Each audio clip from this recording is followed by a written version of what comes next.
Good evening, welcome to NMS. Let's break the confusion of protein and carbohydrates when bulking or cutting, because there's a lot of confusion coming into the fitness industry just in the last week or two.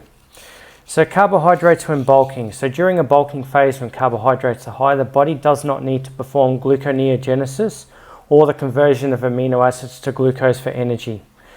This keeps glycogen stores full and therefore the muscles full. There is more energy for training and leaves the amino acids in protein available for muscle building.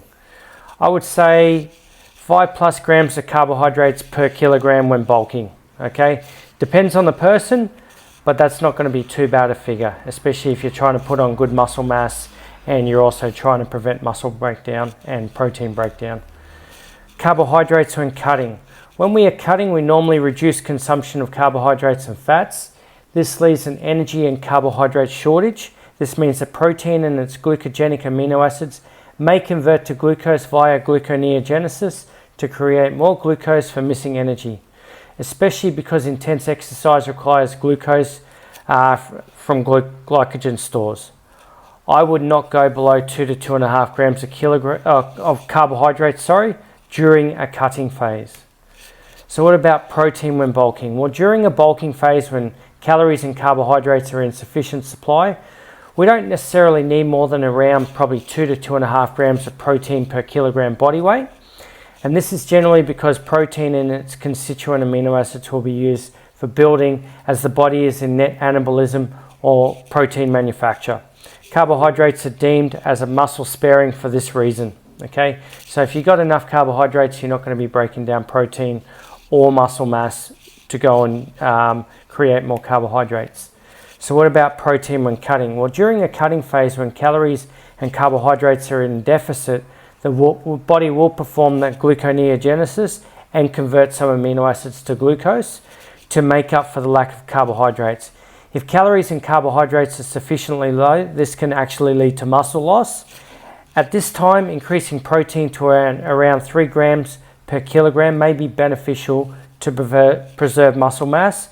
It should also be noted that even with gluconeogenesis, perceived energy levels would be lower and training performance may decrease. So how do we find a balance of carbohydrates and proteins? When bulking, protein is important, but not as much as is needed. It is still important to keep protein at a level to actually feed muscle growth.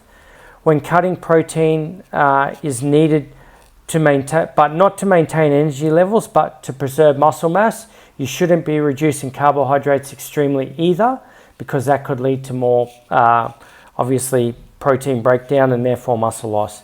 Extreme changes in either of these guys will only lead to extreme disappointment, muscle gain losses, or basically you won't be putting on as much muscle mass if you don't have enough protein during a bulk.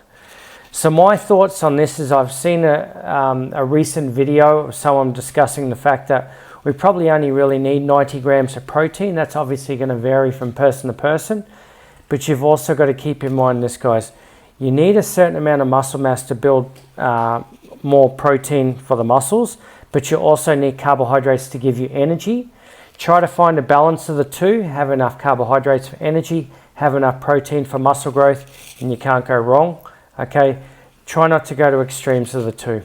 Okay, I don't try to drop people's protein too low just because I've got a lot of carbohydrates, because I still do realize that in a calorie surplus with insufficient protein, you're not going to gain muscle, you're going to gain fat stores.